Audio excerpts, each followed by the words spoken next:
Paano ka nga ba magiging sikat sa Pilipinas? Pwede dahil magaling ka sumayaw o kumanta, magpatawa, o kumain ng tae ng pusa. So what's up mga katapang, may nakita na ako masarap na pagkain, tara puntahan natin, let's go! O roadkill na pala ka. Bilis!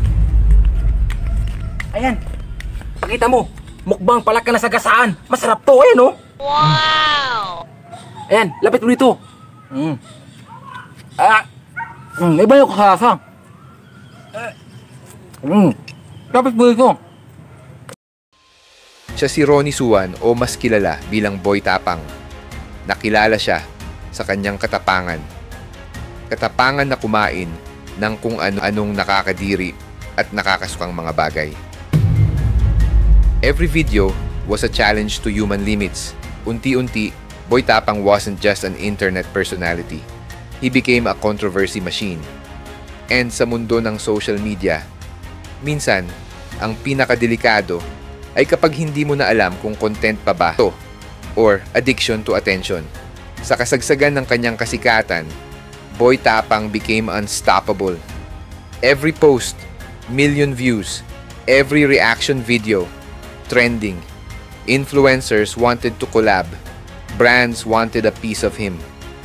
And just when he thought he had conquered social media, the world started seeing a different side. A darker side, hindi na lang hayop ang pinag-uusapan, kundi mga tao. Specifically, women. Mula sa simpleng content creator, naging milyonaryo. House and lot, brand new car, gold chains sa leeg. Sa mata ng publiko, si Boy Tapang panalo na sa buhay. He was living the dream na pinapangarap ng milyon-milyong Pilipino. Kumikita habang kumakain, viral habang natutulog, at bawat post, pera. Pero ang hindi alam ng karamihan, habang kumikinang ang ginto sa leeg niya, may nangyayaring unti-unting pumuputol sa tali ng kanyang pagkatao.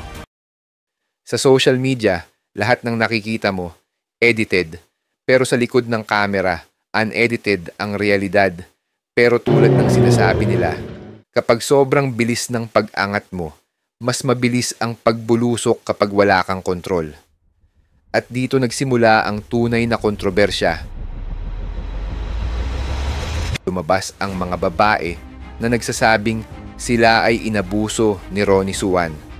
Mga testimonya tungkol sa pisikal na pananakit, pagmamaltrato at emosyonal na pang-aabuso.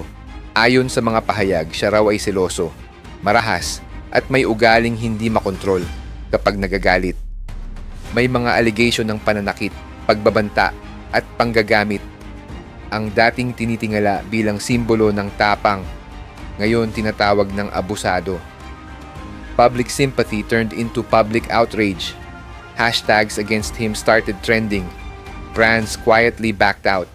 Even his own supporters nagsimulang magtanong, totoo ba lahat ng ito?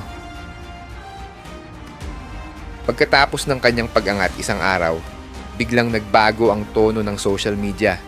Hindi na views ang pinag-uusapan, kundi hustisya, domestic abuse allegation. Isang babae ang lumabas online, nagsasabing sila ay naging magkarelasyon.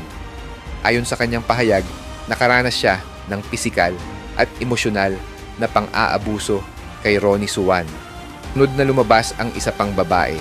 Ayon sa kanya, hindi raw siya sinaktan pero inabuso daw siya psychologically. Ginamit daw siya para sa content, pinahiya sa harap ng kamera at tinawag na walang kwentang babae.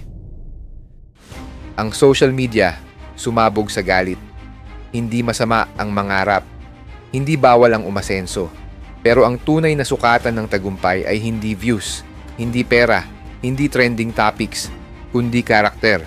Kapag lumobo ang ego, kapag inakala mong mas mataas ka sa batas at sa tao, doon nagsisimula ang pagbagsak. At sa huli, ang pangalan mo ang tunay mong investment